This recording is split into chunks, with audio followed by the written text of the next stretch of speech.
Hi guys, welcome to Graveyard Read Book Reviews. I'm Darla. Thanks for joining me today. I hope everyone had a good week.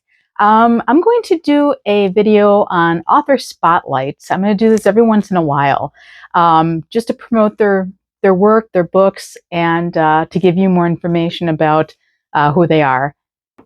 Okay, so today I'm going to have the author Matthew Salinas. I'm sorry, Matthew, if I mispronounced your name, but I heard from him quite a long time ago. He messaged me on Instagram, my Instagram post, and asked me if I would review his short story collection.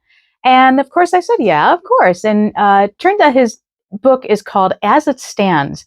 And it's a collection of, I want to say, 8 to 10 short stories, and they were terrific. The second time he contacted me was a book called Something Truly Dreadful. And I have to say, this was a lot of fun. This is a YA horror. And pretty much the story goes, the main character is Wes, and he contacts his 4 friends, and they're wondering what to do for the day. So he said, you know what, I heard about this new haunted house attraction. Why don't we go check that out? So they realize it's only $1 to get in, so they collect their money and they go there. So when they arrive, they meet up with Doug. Now, the sign on the house says Doug's Den of Insanity, which is such a great title. Doug is pretty much the master of ceremonies. He greets them. He says, you know, when you go in, it's going to be worth every dollar that you spend. So, of course, the attraction comes with a set of rules. Doug explains to them that if there's a cost $1 to get in, there's no flash photography, there's no cell phones, and they have to go in groups of 2. Now, considering there's 5 of them, Wes will be the odd man out. He also tells the kids that they have to write down their biggest fear on a piece of paper and hand it in. And they do that, and they hand it in to this guy who's, to the side collecting their tickets.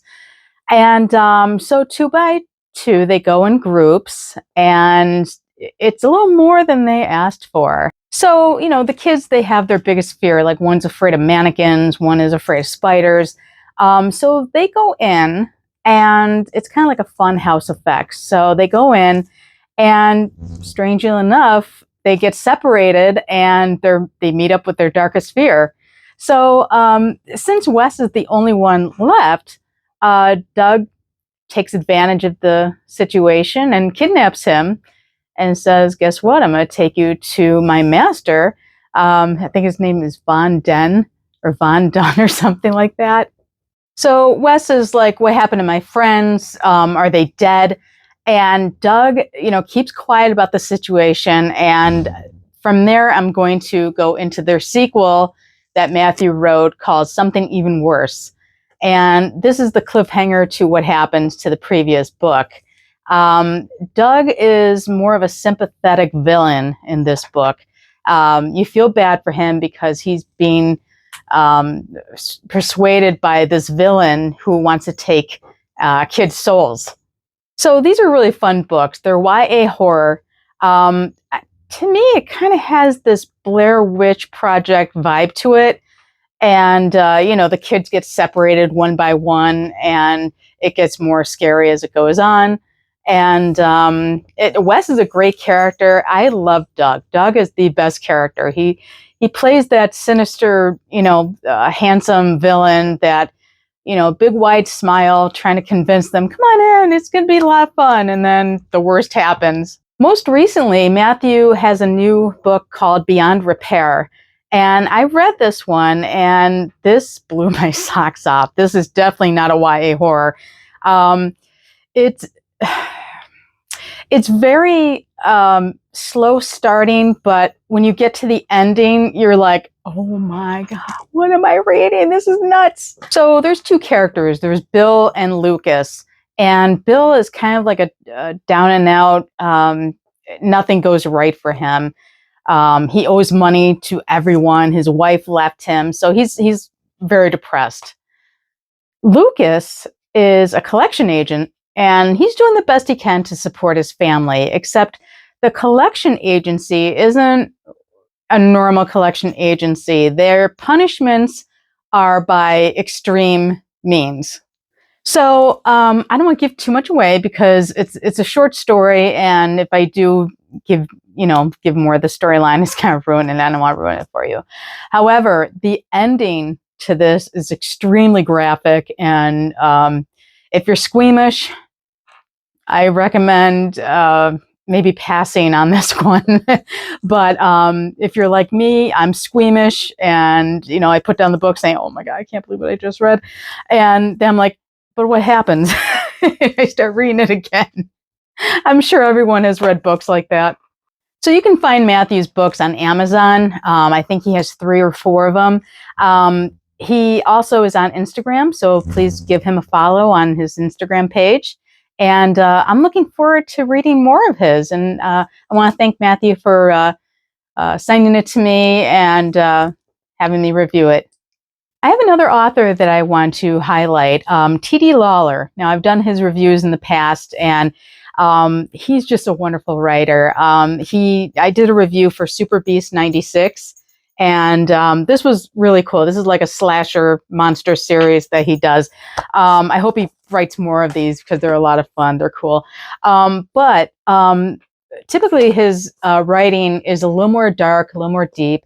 And I was thinking, since May is Mental Health Awareness Month, I want to point out that Travis, his name is, that he has a few books that represents and promotes awareness for mental health. His latest one is Enter Tragedy, Grief and Other Horrors. And take a look at that cover. I love that. That is beautiful. So, there's, I want to say probably 8 to 10 pages of this book. And each of them is just, they have a horror vibe, they have a horror element to it. But also it deals with mental health as well. The first book that I reviewed for him on my Instagram page was The Hollow Gaze. And this was a very short story. However, it was just, it was hard to read at times because it was quite sad. But that's the awareness part. If anyone is suffering from any kind of depression, trauma, anything that you want to talk about, please, there's no shame in it. Get some help. Talk to a counselor, a therapist, some friends, parents. Please talk, because there is help out there. You're not alone. He also puts down the back of the book his afterword. It's okay not to be okay. And this tells everybody that, like he said, like I said, if you're dealing with any kind of grief or loss, anything, you're not alone. Please talk to somebody. Also, after that page, he has some phone numbers that you can call, some resources, some hotlines that you can call, crisis hotlines, teen lines for teens. And yeah, that's what he has. And I love his books, and I love how he makes awareness in his stories.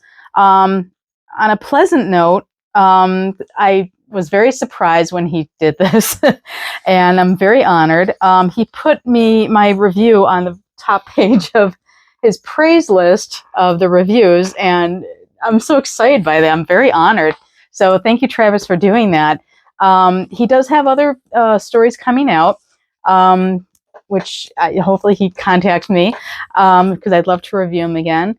So you can also find his books on Amazon, and he has an Instagram page as well, so you can look him up. So that's all I have. Thank you so much for joining me. Again, please look up T.D. Lawler and Matthew Salinas. Their stories are on Amazon, so you can look them up there. Thank you again. Please support indie books, support indie authors, and go to your local bookstores. That's it. My next video, I'm actually planning on taking you on a tour to our local bookstore, and I can't wait for that. So thanks for joining me, and hope you guys have a good week.